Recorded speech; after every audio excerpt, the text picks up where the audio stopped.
My name is Chris, and today we're going to look at another duo of products, this time from Andover. Welcome to the Vinyl Attack.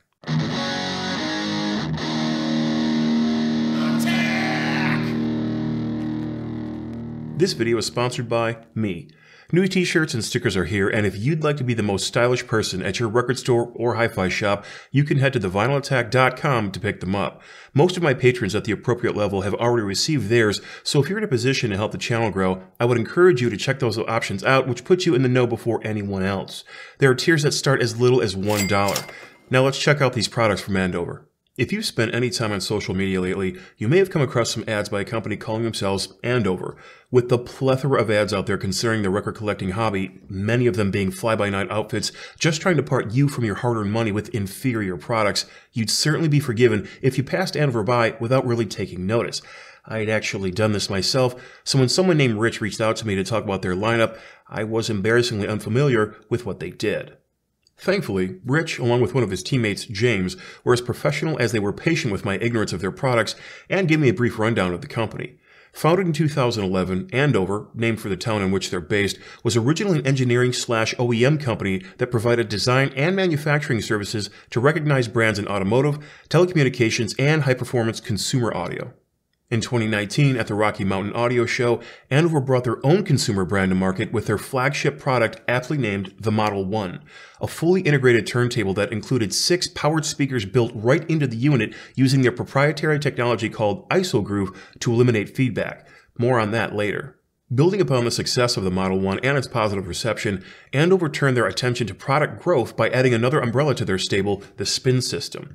This includes the Spin Base, Spin Deck Max, Spin Sub, and Spin Stand. All of these can be found at their website, of course, for further information, but today we'll be looking at the Spin Deck and the Spin Base. The Spin Deck is, in essence, a Project Primary E turntable that is being manufactured for Andover with their branding.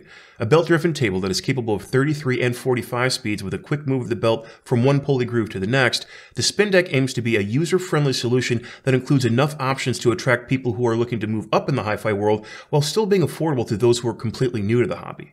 The pre-adjusted tracking and anti-skating forces make it possible to pull this out of the box and get going almost immediately. While their website says it comes standard with an Ortophone OM5E cartridge, my model has an OM10 attached, so make of that what you will. You'll also find an 8.6-inch aluminum tone arm with sapphire bearings connected to an MDF plinth that is available in both black and white.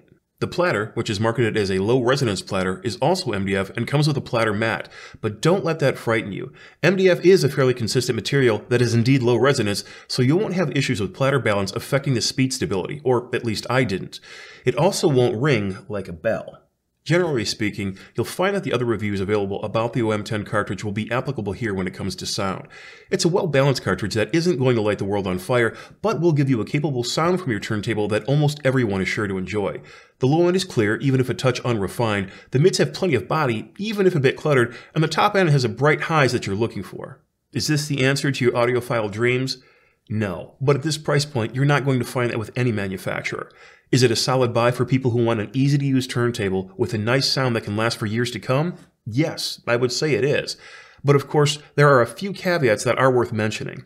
The main detractor I would say you should concern yourself with when considering purchasing this turntable is the motor noise. While the table manufacturer Project mentions quiet motor operation, I'm afraid I didn't experience that. While it wasn't a sonic affront to my senses while listening to music, I was keenly aware of it between songs and more so when I lifted the tone arm at the end of an album. It didn't ruin my listening experience, but I also don't think it should be this prevalent in this price range. Something else I encountered was the speed at which the tone arm lowers. While I do indeed enjoy a nice soft touchdown on the LP from the stylus, at times this arm lowered so slowly that the stylus jumped right into the first few grooves of a song, causing a skipping sound. This tone arm lift is used in several Project's models, however, and it is the first time I've experienced this issue, so it could just be a fluke. Were you to encounter this, I would email Project directly to see what can be done to abate the problem. Lastly is a trend that has become the bane of my existence, the short power cord. This turntable is one of many products I've encountered recently whose power cord is too short. Measured by pulling the hardwired cord directly back from the unit, it was a mere 31 inches. That might seem like a lot, but when you factor in the furniture on which it will probably be sitting, and orientation to other products like, say, sitting on top of a spin base which will add height, the cord is just too damn short and it's really irritating. Hell, the RCA cables that are attached, which were quite nice, are a full 12 inches longer than the damn power cord. How the hell does that make sense? Knock this shit off. On the whole, though, the Spin Deck is an affordable and capable turntable that will do what you ask of it. But I hope that as Andover grows, they might be able to redesign the model or, better yet, start to make models of their very own. The sky would be the limit if they're able to manufacture their own turntables, and I hope it's something they seriously consider. But moving over to the product that intrigued me the most from Andover is the Spin Bass. More and more I get comments and emails inquiring about powered speakers, and many newer people of the hobby, it seems, just aren't as interested in setting up a 2-channel system as they are in getting up and running with a decent sound to play their record collection as fast as possible. Of course, the main problem here is that most of them put their speakers and turntable on the same surface, usually a bookshelf or desk, which causes a fair amount of feedback and distortion, wreaking havoc on the sound. Andover has set out to combat this problem. Paring down the internal workings of their flagship Model 1, they've included their proprietary IsoGroove technology that, through the magic of the dark arts, or maybe unicorns and fairy dust, I don't really know, eliminates the problematic feedback and distortion that other powered speakers are producing when being in such close proximity to a turntable.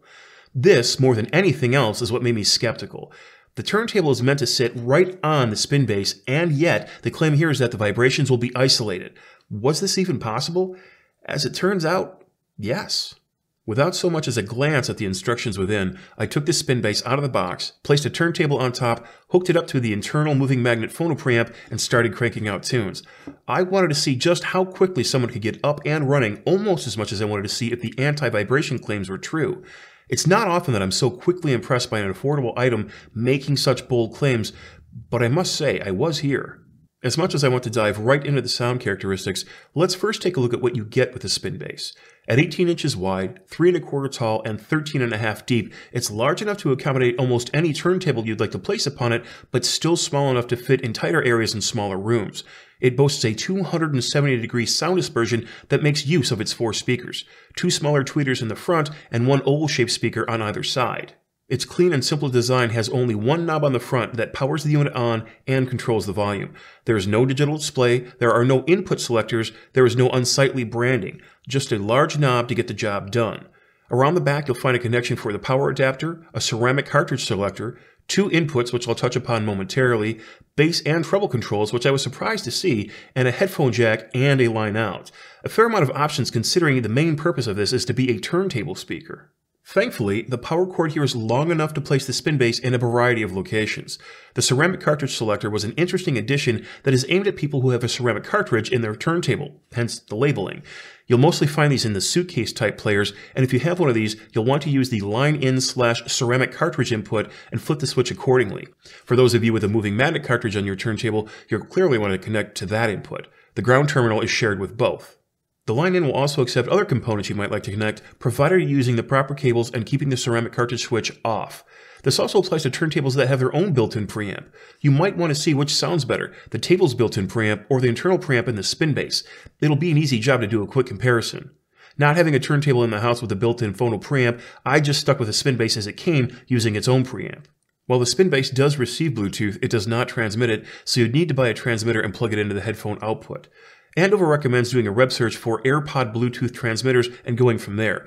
I didn't go this route as I was more interested in the vinyl playback performance direct from the source, but it is nice to know that you have the option.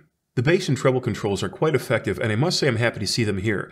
While most purists don't touch these sorts of controls, you might want to, and having the option is nice.